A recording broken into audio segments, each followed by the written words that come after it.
It is my great pleasure to introduce Carol Coletta. Please help me welcome her. Thank you. Let me invite our panelists to the stage, if you will come up. I'm Carol Coletta. I'm president and CEO of CEOs for Cities and host of a nationally syndicated public radio show, Smart City. So I am also, I should tell you, an American without a car by choice. So I especially appreciate all that you do for those of us living in that way. This is, I think, a very special opportunity for me and for you to hear from three of the top officials in the Obama administration. They are, of course, busy, and so we are, and they're much in demand, so we're especially grateful that they could make time to be with us today. I'm going to do abbreviated introductions of these gentlemen because I know that you want to hear what they have to say about the issues that concern you, and we're also going to give you an opportunity to get into the discussion. We will go until about 1:45, and then our workshops will convene at 2 o'clock. And so about 1:30, we've got mics here. We've got a mic here, a mic here. If you have a question about 1:30, I will invite you to come to these mics and share your question with us. So let me introduce them again briefly. Peter Rogoff is administrator of the Federal Transit Administration. For 22 years, he worked the other end of the street as staff of the Senate Appropriations Committee, including 14 years on as the Democratic staff director of the Transportation Subcommittee. He is an acknowledged expert in the area of federal infrastructure, budgeting, and finance, having had an active role in the financing of each of the last three comprehensive surface transportation reauthorization bills dating back to the Intermodal Surface Transportation Efficiency Act of 1991. And of course, he's also been instrumental in advising policymakers on operating and capital needs of Amtrak, including the initiation and financing of the high-speed Acela service. And so we're delighted to have the administrator with us today. Thank you, Peter.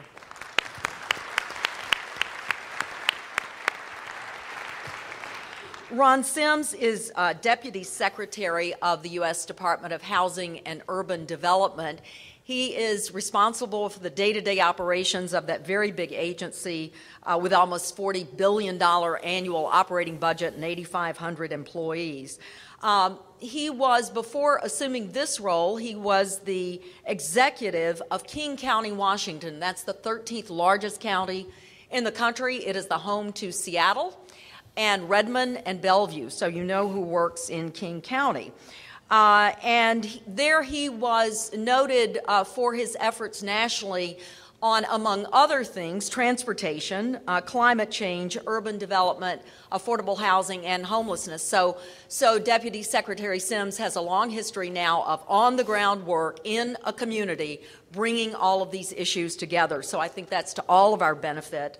And then Derek Douglas is Special Assistant to the President for Urban Affairs. He serves on the White House Domestic Policy Council, where he is the man on urban policy, I should say on cities and metro, just to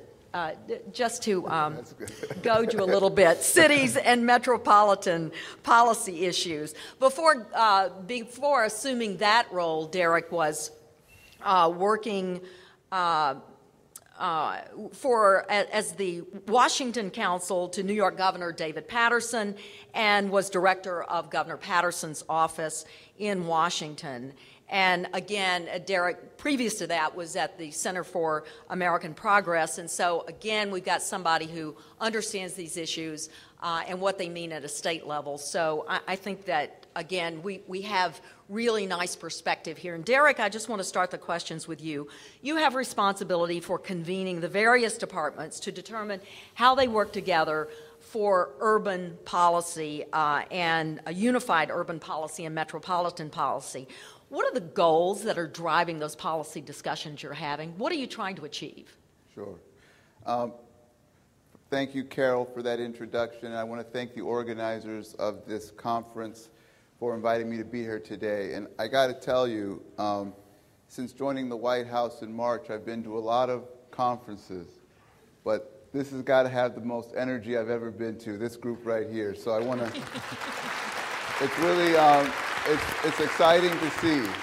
It's exciting to see, and the energy that I'm picking up from this, I'm going to take back with me to the White House to try and drive on these policies. The urban policy and or city and metropolitan policy, as Carol talked about, that we're working on, we do have several working groups where we're bringing agencies together to coordinate their work. We are organizing it around a few goals.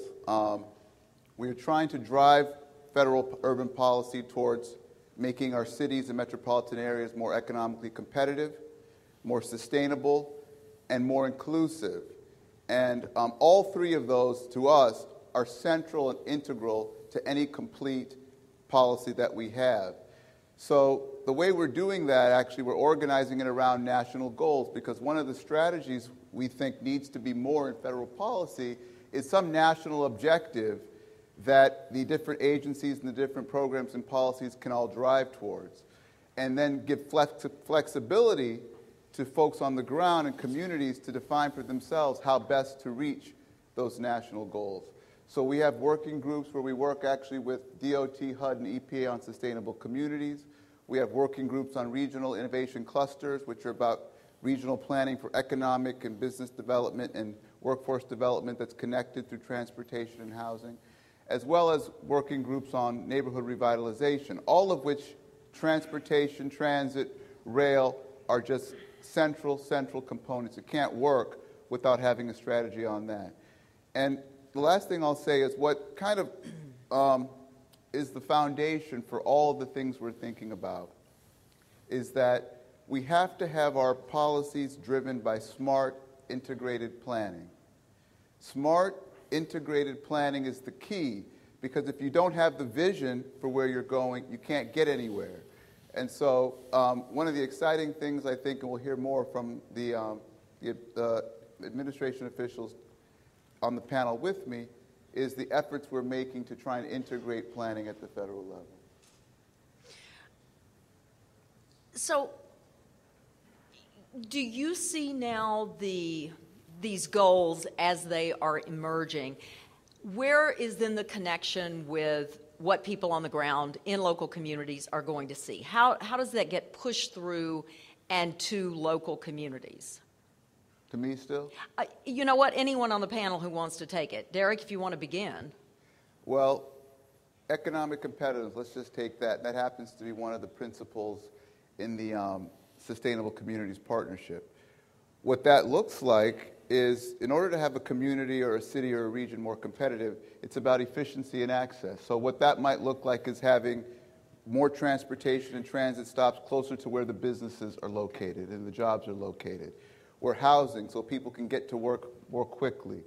Bill Millar talked about how when you had in Phoenix and or in Arizona and these areas where they put transit lines, the economic development and the commerce that was created by the mere creation of that line.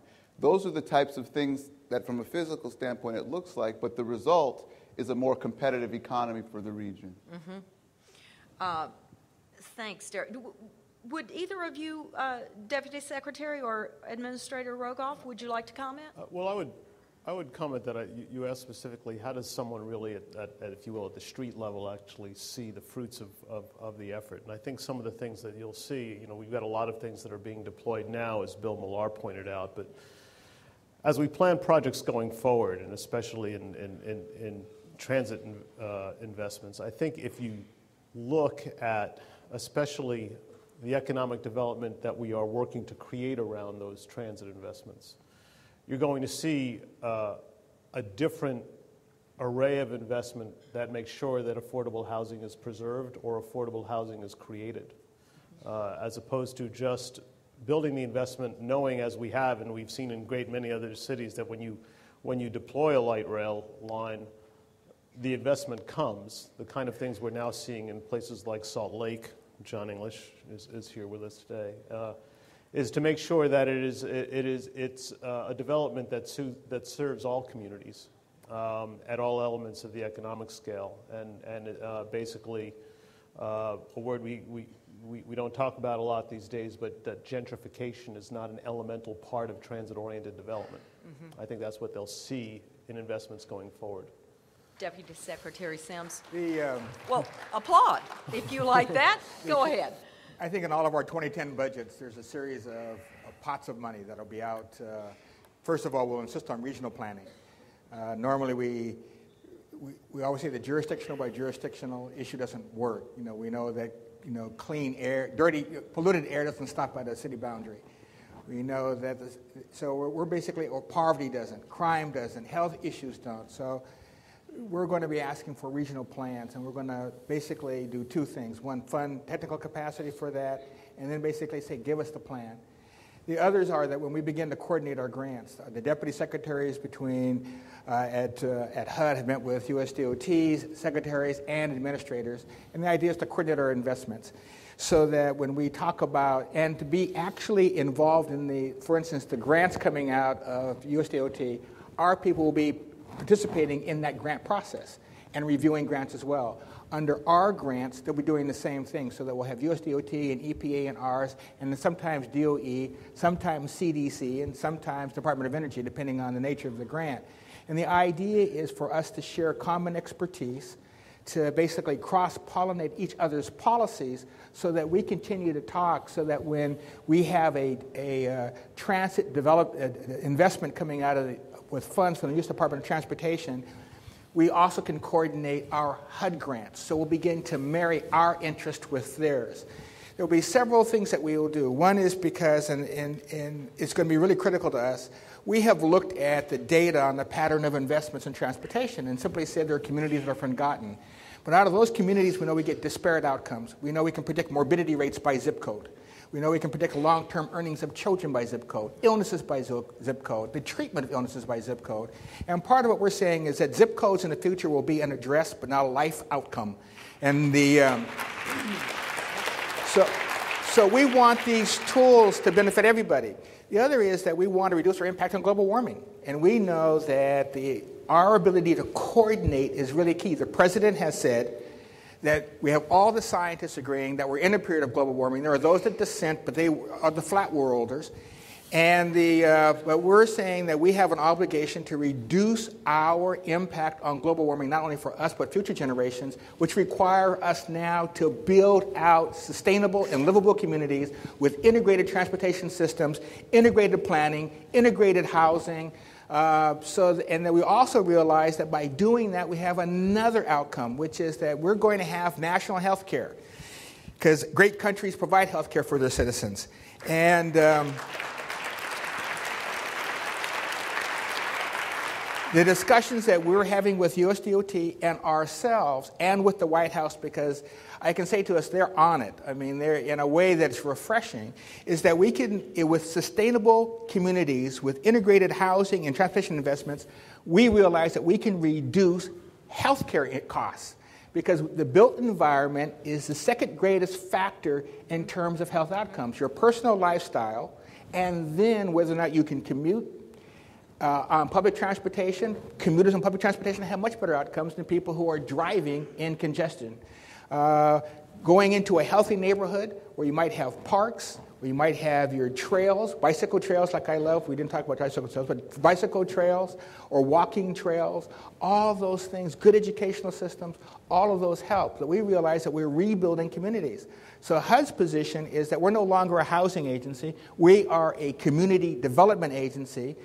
And what's the wonderful thing is that the other agencies that we're working with, we also say that it's our job with regards to their mission to do what we can to make their mission successful as well.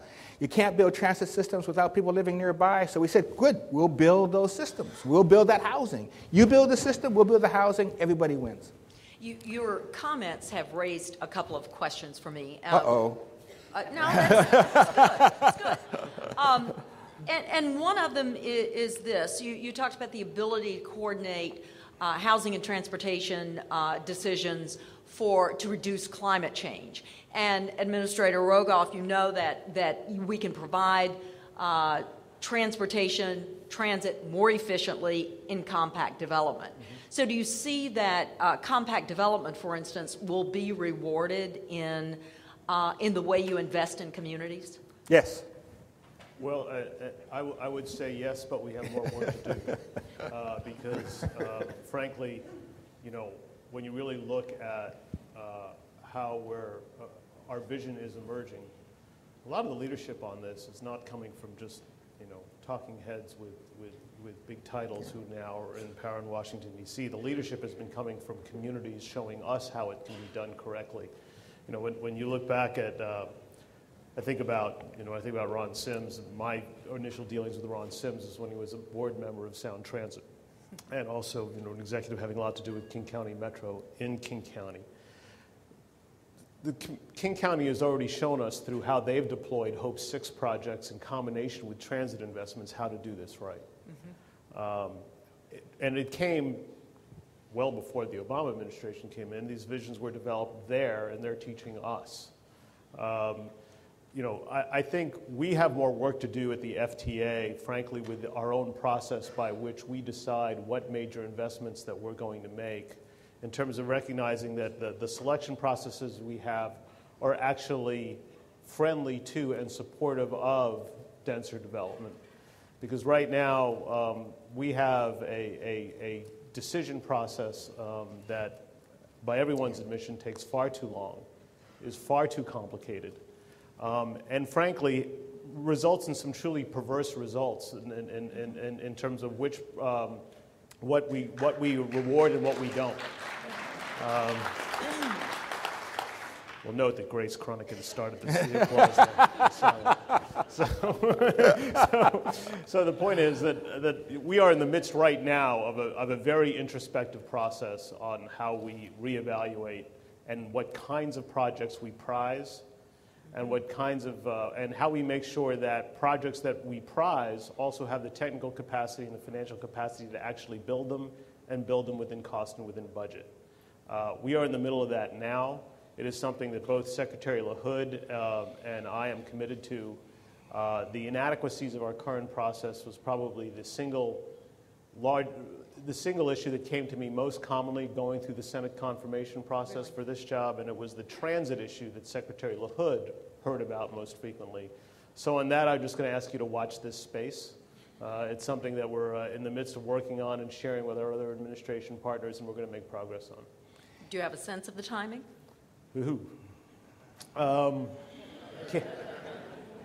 It cannot happen soon enough for the FTA, but we are working on it. It is a very complicated issue, and frankly, a lot of it centers around that tension between wanting to empower communities and give access to communities for substantial federal dollars, but we also have communities that are very big on vision and not very big yet on technical capacity to build those projects. So, for example, a community that wants to launch a rail investment for the first time, some of them want the 2 bus engineers they've had on staff for 20 years to run them. That's not a formula for success. And frankly, when we're making these investments and we're trying to change how people think about these investments, we can't afford failure. We can't afford projects that get half-built. We can't afford projects that have massive cost overruns, because that's the headline that will kill this movement. But, it's interesting. I agree with Peter, because we have the same problem in HUD, where we have people who it's easy to get a grant if you're really proficient. And we always call it, there are a number of jurisdictions who you just know when they're going to write the grant, it's going to be very, very good. But that may not address the jurisdiction that really needs the most help, and which is why we're putting out our technical assistance funds, because we believe we got to create that capacity, and it is to avoid the people who've always been there writing the grants and creating the vision. Our key is to being able to give information that USDOT needs and that we need, because we believe that we need to coordinate both, which is why in the funds that Shelley will have, that technical assistance capacity is a large part of it, allows us to talk about sustainability, livability in terms of transportation and the ability to provide new capacity for jurisdictions that are not very agile that do not write very good grants, that cannot tell us how they were going to operate systems, basically kind of walk them through what's going to be required of it. Not surprisingly, we're looking at the exact same thing, and that is that we're trying to figure out a way for those communities to get some cities on our New Start investment list that are not been the same cities that have been very successful in the past. What are we going to do by way of boosting their planning capacity so they can compete with the big guys? I just want to say that hearing you both say that, that has been we have, through our urban work, we've been going on a tour around the country, talking to different communities, looking at best practices. We went to Denver looking at, actually it was a sustainability tour with DOT, Secretary LaHood was there, Secretary Donovan and Administrator Jackson. And the single biggest issue that is raised with us, which is why we've been driving it a lot in the White House, are communities or leaders who come up and say, we hear this beautiful vision that you articulate. It sounds phenomenal. We want to do it, but we don't have the capacity to do it. You're telling us do X, and this is what's going to be required to get the resources, but you've got to do something to build the capacity to help us live out and reach that vision. So I think building that into whatever programs are coming out is a crucial, crucial part. But to your original question on densities, the answer is yeah. When we looked at the data on drive to qualify, is what we call it, who defaulted, who did the subprime people go after? 35% were African American defaults, 28.9% were Latino, defaults. Asians were about 21%. So you begin to look at who failed in the subprime. They drove to qualify because affordable housing was not available in cities. What normally happens when you make the kinds of investments we talk about, transit-oriented development, the more public transportation investments you make, the property values along that corridor really goes up. And so people fled. And so our strategy is to come back and address what we believe FTA wants and what we know the White House wants, which is to densify corridors with affordable housing so that they will be dense, smaller units, but people will not have to drive a great distance in their car. When we looked at defaults, the standard rule of thumb is that 30% of your income will be used for your mortgage payment, right? We found people, though, who were taking the third job because 60% of their household costs involve transportation. So we want to be smarter when we get, we're coming out of this recession. We'll see them re-entering jobs and middle class. Our goal, again, is to say, when you form equity positions now in housing, it's got to be along corridors, but those corridors have got to be able to provide affordable housing. They don't do now. We are going to probably say with our grants, we're going to make these investments. If you want them, you're going to have to make these investments and be our partner with it. But we've got to see cities being willing to take on, we always call diverse housing needs, diverse family styles, but make sure that occurs. So we're not going to tell, and we're going to deal with the willing. If cities tell us, hey, we have no interest in density, we say, fine. We can spend our money where places want to do that. An earlier comment you made, as well as one Derek made, I want to follow up on as well. Derek, you talked about policy for smart integrated planning, and that underlies your goals. That's the big strategy for getting there, is making sure you're planning at a metro level. You've had the responsibility for doing this, and it's interesting the way some transit decisions are being negotiated at a metro level where, no, we don't want the extension of MARTA in our community, as an example. I'm wondering, Deputy Secretary Sims, you have negotiated at a regional level, at a metro level, certainly as a county executive, and I'm wondering what is the foundation for doing successful planning at a metro or a county level that you found that allows us to address these issues in an equitable, fair way? Congestion. Well, he doesn't normally give a one-word answer, so you know what I take it. We were a congested area, and people began to look for other forms of relief.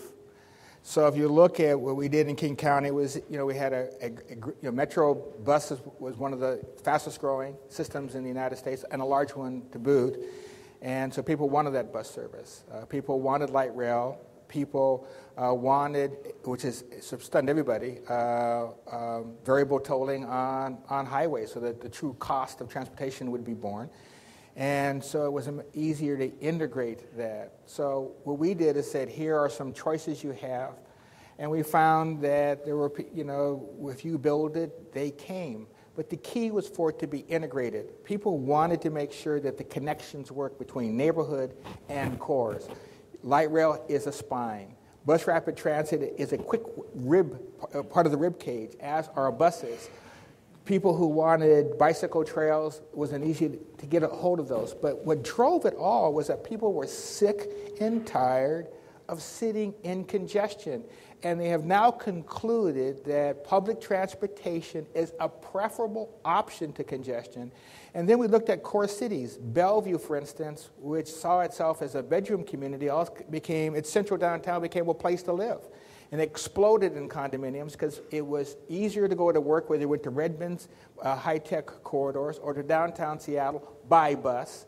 And downtown Seattle became our fastest growing area, residential growth area, because people, again, it was closer to work or you could get there by bus. But people really, and I wasn't being flippant when I said congestion, a solution, people wanted out of congestion. They were sick and tired of it. And public transportation and land use planning proved to be the solution. We're also in an area that values clean air, clean water, very environmentally bent. And so it was easy to embrace these options as a part of, we call the, if you're going to be a good steward of the environment, then, housing being integrated with transportation proved to be kind of a sign of good stewardship. So the public moved well ahead of political officials. I mean, when we polled them, they were way ahead of us, so it was easy to catch up with them. But congestion, the 50 major metropolitan areas of the United States have one thing in common. One thing. They have acute congestion. And President Obama has said that we cannot win global economics with people burning up revenues on freeways. My wife's from Manila, and that's where it is burning up.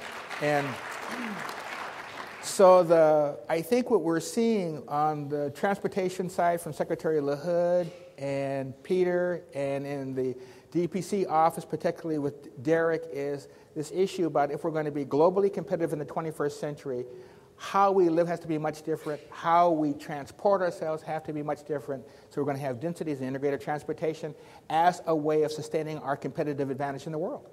There are just a couple of things I'd add to that, and that is, we've seen a couple of interesting dynamics that we've been trying to drill down on. For one, we've had a real spike in interest in deploying projects that have been dormant for a long time. Things that were sort of what we call twinkles in a mayor's eye, but really haven't gotten anywhere. And some of these are commuter rail lines. And what we see happening is, it's, call it fortunate or unfortunate, one of the outgrowths of the economic downturn is certain communities had to finally recognize for the first time that that promised expansion of 2 lanes in both directions to 6 lanes in both directions is not going to get built. Right. In a situation where a state has to create a financially constrained state transportation improvement plan, they need to more than they used to, have to fess up to the fact of what they are going to build in the near term and what they're not. And suddenly, interest in commuter rail and bus rapid transit has taken off in certain communities that were really the city fathers, really the county fathers of the community was hoping for that highway expansion, and now they realize that it's just not coming. The other thing that we're sort of drilling down on the data front is, obviously we saw transit ridership spike with $4 gasoline. It's notable. I think this is also one of the other great success stories. In the wake of 9/11, we talked a lot about the success of the transit system in getting people out of Washington, D.C. The closing of the Bay Bridge over the weekend has resulted in a 49% spike in ridership in BART. And so thank heaven it's there for that region. But one of the other things we're seeing is, all right, gas prices have now come back down to a large extent, and transit ridership is staying well above where you'd expect it to be given where the gas price is. Why is that? It's for a couple of reasons, and we have, I should say, absolutely no data to back this up, but anecdotally we believe that when the economy really started to suffer, a whole lot of families jettisoned a car. It was the quickest way to get their monthly costs down, was to either jettison the second car and get rid of that payment, or jettison their only car. Or put another way, we may have a broader universe of truly transit-dependent individuals out there, and some of them, and they're not all low income. When Ron talked about congestion, and knowing Seattle a little bit about what I do, I think one of the game changers was not just that people were congested, but people of means were congested. Right. And that moves decision makers at the local levels in ways that it's just not about the inner city and their representatives crying for a transit option. So that is something that I think has changed and changes the debate going forward. Let me follow on with you on a question that I know some mayors have. With all the talk about high-speed rail, that's very high profile. On the other hand, I think some mayors feel that the same attention, or at least the same profile, has not been given to rail systems, intra-city. And so, how are you sorting through the priorities that those two things get? Do you feel like that there's one pot of money and if more goes to high-speed rail, then less goes to city transit systems? I mean, how are you looking at that? Well, that certainly hasn't been the record since we took office. I mean, when you look at what's happened, especially with the Recovery Act, the Federal Transit Administration budget grew by 80% in a single year through the president's leadership, and we're being hard pressed to find almost any other agency in any other part of the government that saw an 80% budget surge just in recovery funding. The only agency that we know of that lapped us was the Federal Railroad Administration because of the high-speed rail initiative. But these are things where and that is yet another public transportation investment. We are trying to work hand in glove, and Secretary LaHood has been adamant that we will do so, and frankly, it has not taken a lot of convincing, given people like Karen Ray and Joe Szabo at the FRA. We've been saying repeatedly that the president's vision for high-speed rail does not involve 50 decks of parking at every high-speed rail station. And indeed, FTA had a robust role in producing FRA's guidance on the high-speed rail competition. So we are working together on that. The other thing in terms of what FTA is beginning to focus on in terms of a priority of investment, we've talked a lot about how we're going to build new systems, and that's critically important. But the state of good repair for the existing systems is something that we have to be spending a lot more attention on. This movement to transport people by rail, it really only succeeds if the system is both safe and dependable.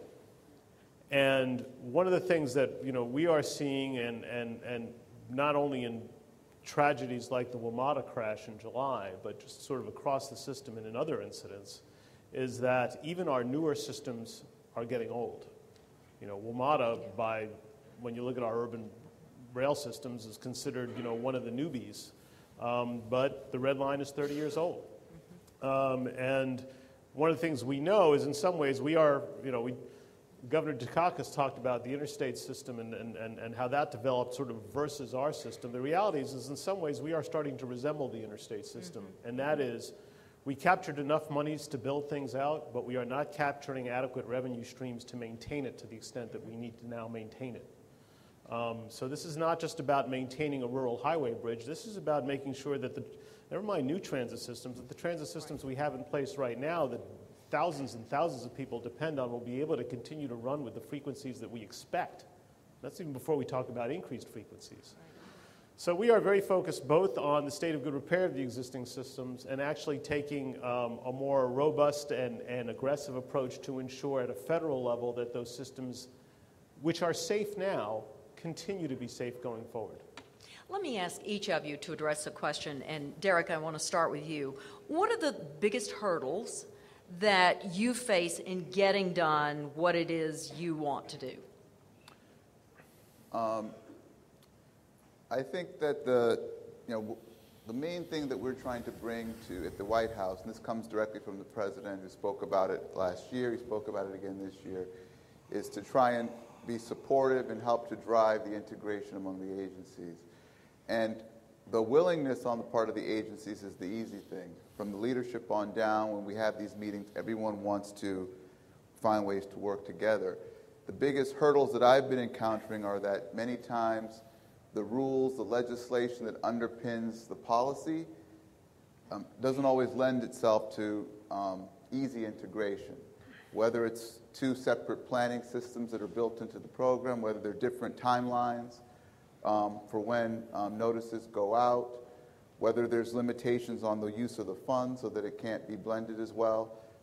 Those are the types of things that are hurdles, but those are the types of barriers that each of the working groups that we have are trying to systematically identify so we can start to chip away at them. But, integration it sounds good, it's something that we all want, but it's very, very, very hard to implement, and that's one of the things that I think we're kind of finding our way through. Yeah, I agree with Derek in that we can have all the visions that we want, but we are living with the laws that are on the books. Changing some of those laws takes time. I think the other things that we also need to recognize, Ron discussed it, and it's an important one, and that is right now the focus has to be principally on health care. Why? Because if we're talking currently the way health care expenditures are draining the federal budget, any hope that I have to make sure in a deficit environment that there's going to be increased investment in things like rail transportation depend on there being a successful solution to health care. Mm-hmm. The other thing that I think is a challenge, and we're working on it, but we're just beginning to work on it, and that is it's very good for three talking heads, all of whom reside within the district, to talk at one another, and John Porcari will talk tomorrow, and I've been fortunate to participate in very good meetings with Deputy Secretary Sims and John and both the teams from both agencies. And indeed, HUD and FTA had a relationship, frankly, even trying to get at these issues even before the new administration came in, thanks to the leadership of Congressman John Olver from the western part of this state, who, when he became chairman of a subcommittee that funded both transportation and HUD, sort of used the power of the purse to force even the Bush administration people to sit and start talking about one of these things.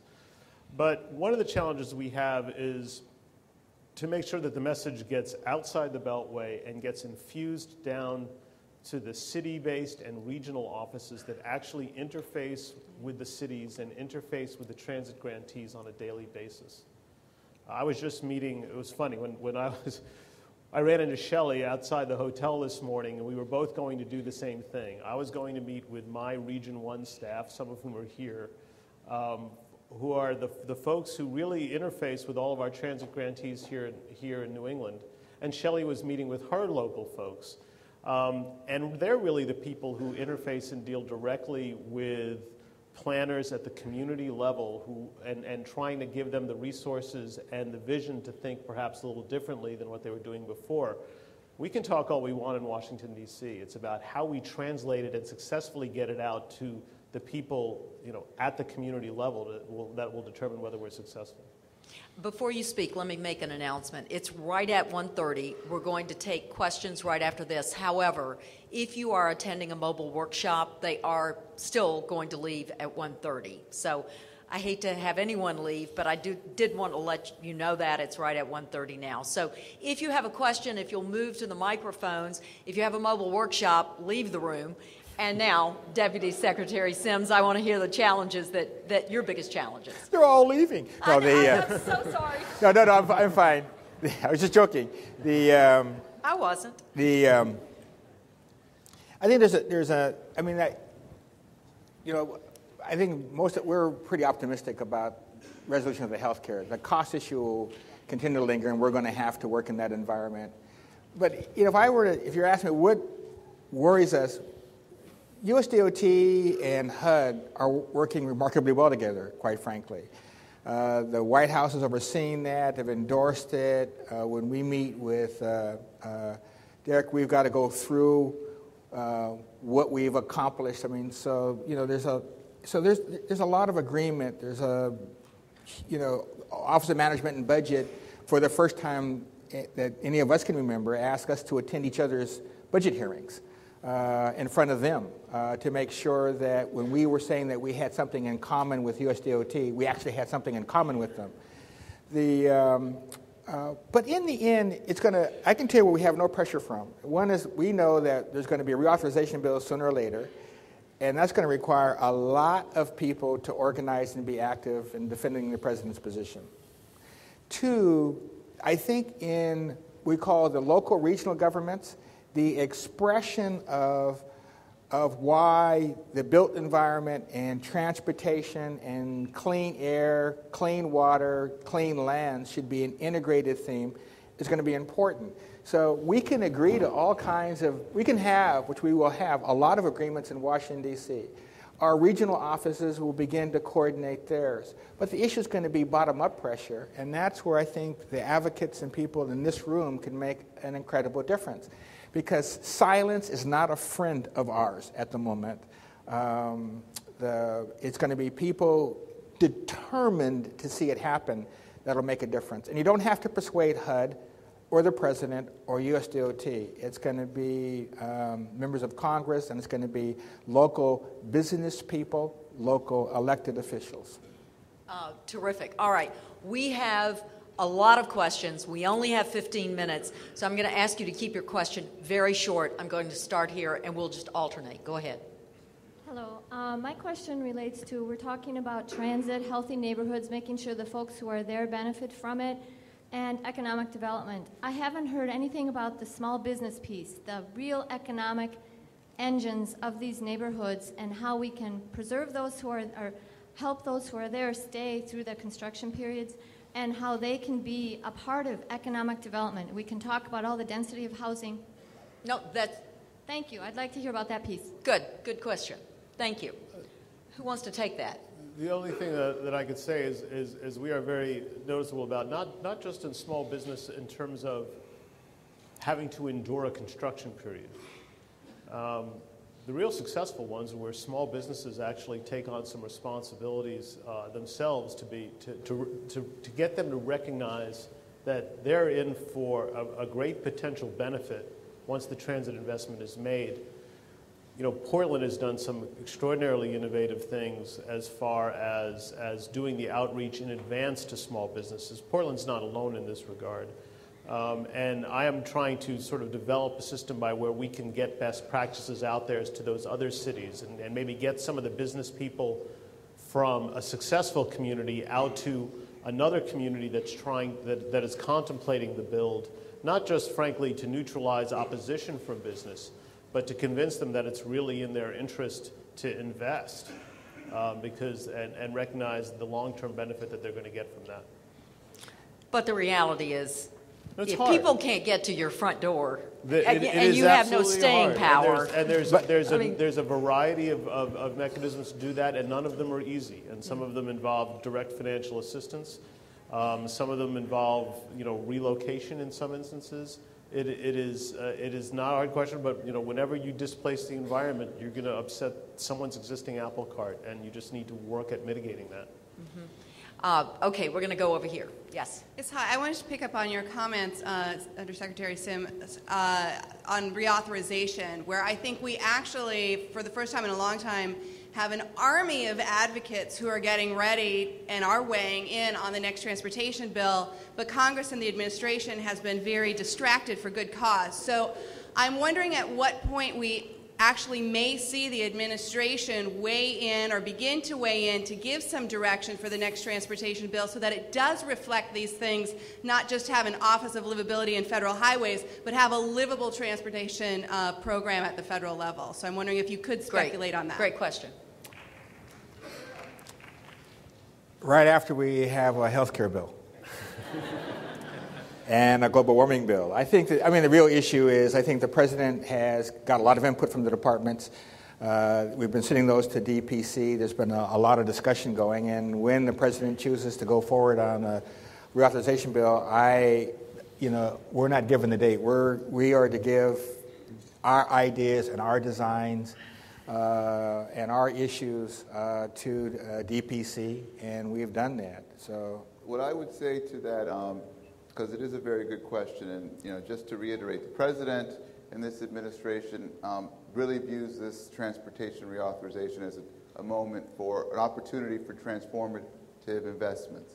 And so it's a very high priority. There are a lot of things, though, on the plate right now, and healthcare is front and center. But I would point out to those who may not be aware that back in June or July, I can't remember which, the administration put out its proposal on an 18-month, what we called Stage 1 bill, and we identified 3 areas in particular that we wanted to lay the groundwork for longer-term reform. And if you looked at those areas, I think this group in particular will be very pleased. One was on livability, so building a comprehensive system to support livable and sustainable communities. One was on metro mobility, so thinking about region-wide and how we structure those transportation investments and connect them to the other things. And the third was on investing for performance, so that instead of just throwing the dollars out and hoping for the best, really having a true understanding of what's the return on investment, which is going to, I think, have a good result for a lot of the transportation priorities that you all have.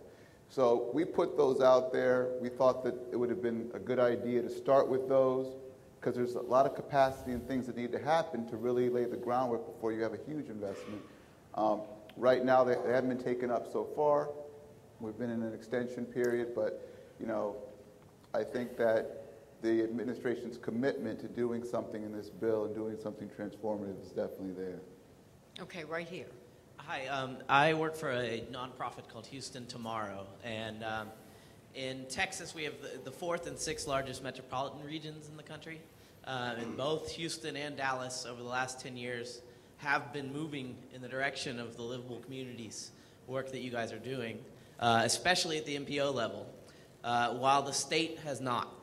And I was wondering to what extent the federal government can work with the real units of our population and our economy, our metropolitan regions, and maybe our mega regions, but versus state. Well, it's sort of an easy one for me, because in transit, the vast majority of our dollars, 90% of them rifles right down to the local community. That said, I think you're asking more about how we integrate better on the highway side.